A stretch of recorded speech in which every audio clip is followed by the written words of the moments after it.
இப்போ ஏபியில் ஒரு previous year question, அதாவது கூட்டுத்தொடர் வரிசையில் ஒரு ப்ரீவியஸ் இயர் கொஷின் பார்க்குறோம். 3 + 5 + 7 + 9 + டாட்டா 25 இதோட கூடுதல் என்னன்னு சொல்லி கேட்குறாங்க. அப்புறம் இது வந்து என்னது கூட்டுத்தொடர் வரிசைனால 3லேருந்து 2 கூட்டினா 5, 5லேருந்து 2 கூட்டினா 7, 7லேருந்து 2 கூட்டினா 9 வருதா.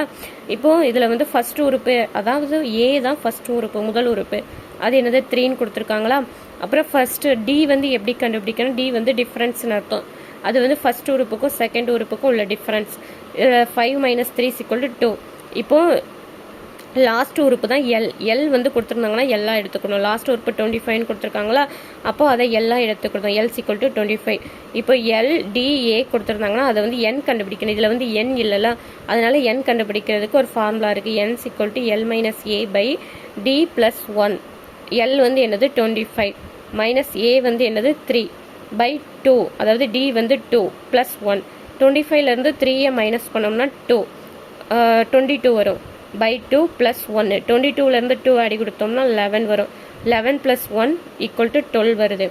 இப்போ என்னும் கிடச்சிருச்சு. அப்போ நம்ம எஸ்என்னோட ஃபார்முலாவில் போட்டுடலாமா, n/2 A + L. அந்த n வந்து என்னது 12/2, ஏ வந்து என்னது 3ன்னு கொடுத்து ஃபஸ்ட்டு இருந்து எழுதிருந்தோமா. 3, எல் வந்து என்னது 25, 25யும் 3யும் ஆட் பண்ணோம்னா என்னது 28. 12 வந்து 2ஆல் டிவைட் பண்ணோம்னா என்னது 6. அப்போ 6 × 28 = 168. Answer is 168.